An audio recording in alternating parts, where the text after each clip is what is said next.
पूरी दुनिया में फास्ट फूड के हवाले से मशहूर KFC के लोगों में मौजूद इन अंकल का नाम कर्नल हार्लैंड सैंडर है। इन्होंने अपनी सारी ज़िंदगी मजदूरी की, लेकिन 65 साल की उम्र में एक ऐसा काम किया कि ये पूरी दुनिया में मशहूर हो गए। आखिर इन्होंने ऐसा क्या किया और कामयाबी के इस सफ़र में किन किन मुश्किलात का सामना किया और फिर इन्हें अपने होटल्स क्यों बेचना पड़े और इनकी अपनी कंपनी KFC ने इन पर कोर्ट केस क्यों किया। अस्सलाम वालेकुम, लेजेंड वॉइस में खुशामदीद। मेरा नाम है मोहसिन अली और आज हम इन्हीं सवालात के जवाबात जानेंगे। तो दोस्तों, हार्लैंड सैंडर 9 सितंबर 1890 को इंडियाना के शहर हेनरीविल के करीब एक छोटे से फार्म में पैदा हुए।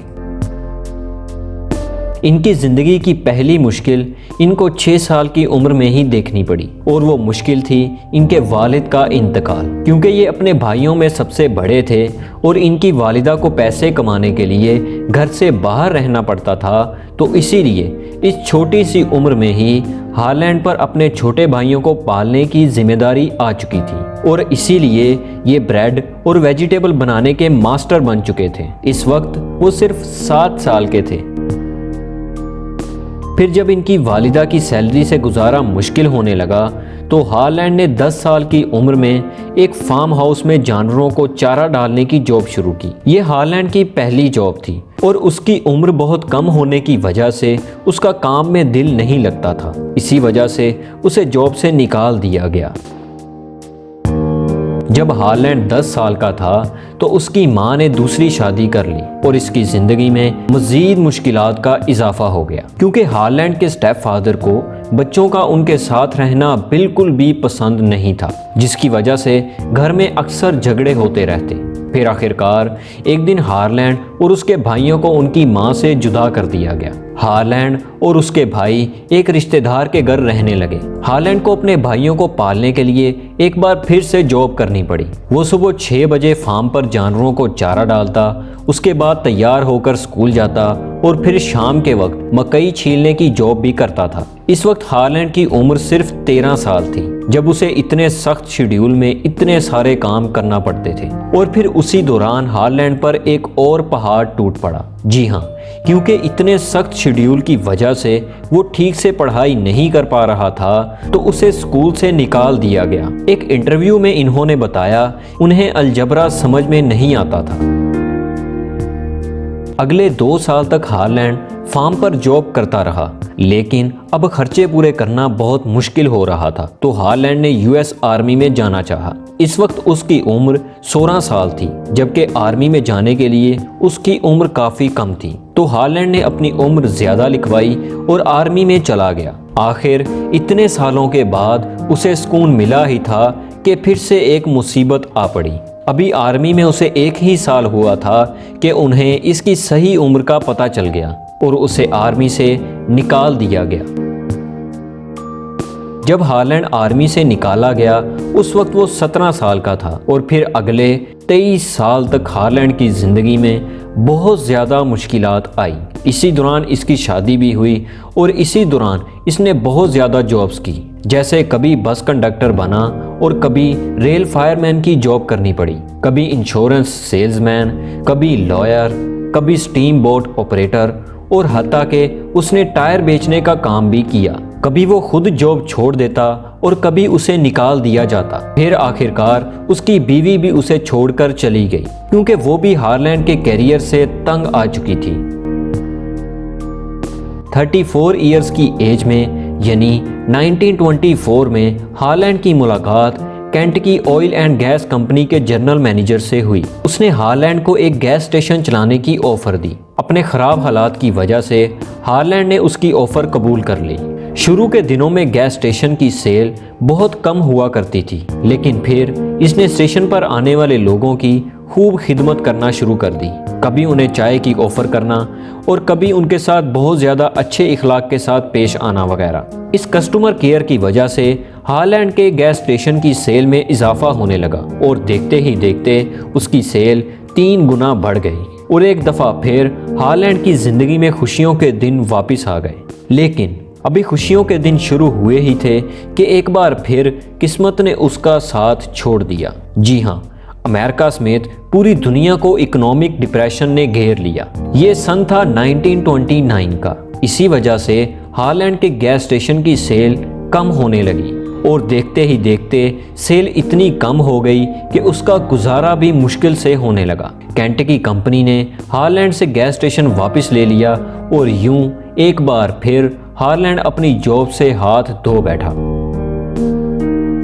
अब हालैंड की उम्र 40 साल हो चुकी थी जब एक बार फिर उसे जॉबलेस कर दिया गया था। फिर 1930 में शेल ऑयल कंपनी ने हालैंड का एक्सपीरियंस देखते हुए उसे एक गैस स्टेशन चलाने की ऑफर दी। इस ऑफर से हालैंड की टूटती हुई उम्मीदों को फिर से सहारा मिला। हालैंड ने ये ऑफर कबूल कर ली और गैस स्टेशन शुरू करने के बाद पहले दिन से ही सेल बढ़ाने के लिए एक्स्ट्रा कस्टमर केयर शुरू कर दी। ये गैस स्टेशन एक हाईवे पर मौजूद था, इसीलिए हालैंड लोगों को प्राइवेट तौर पर खाना भी बनाकर खिलाता था। उस वक्त इसके कमरे में सिर्फ एक डाइनिंग टेबल मौजूद था जिस पर 6 लोग बैठकर खाना खा सकते थे।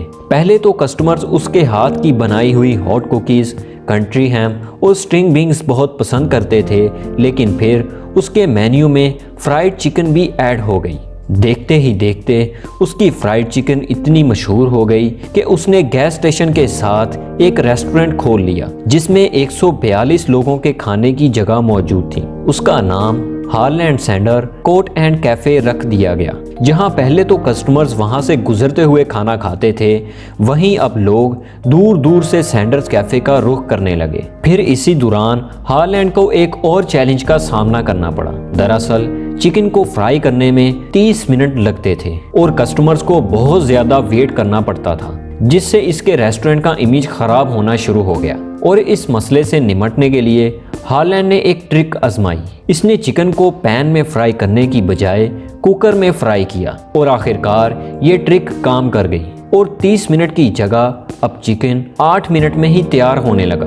हालैंड बहुत खुश था और अपनी फ्राइड चिकन की रेसिपी को और ज्यादा बेहतर करने में लगा रहा।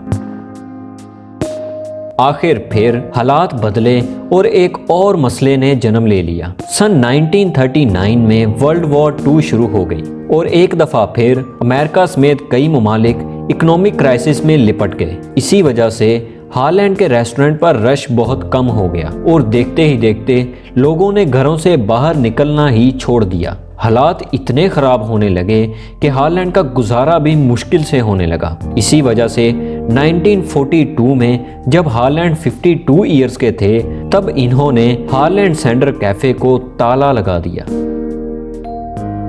1945 में जब वर्ल्ड वॉर 2 खत्म हुई तो हालैंड ने एक बार फिर रेस्टोरेंट खोलने का इरादा किया। तो क्योंकि अब वो इतना काम अकेले नहीं कर सकता था और ना ही उसके पास इतने पैसे थे कि वो रेस्टोरेंट फिर से खोले, इसी वजह से हालैंड ने अपने दोस्त के साथ मिलकर केंटकी के शहर जॉर्ज टाउन के हाईवे पर एक बार फिर रेस्टोरेंट खोला। हालैंड ने इस रेस्टोरेंट से इतनी तरक्की कर ली कि 1949 को केंटकी के गवर्नर ने उनको कर्नल के एजाज से नवाजा।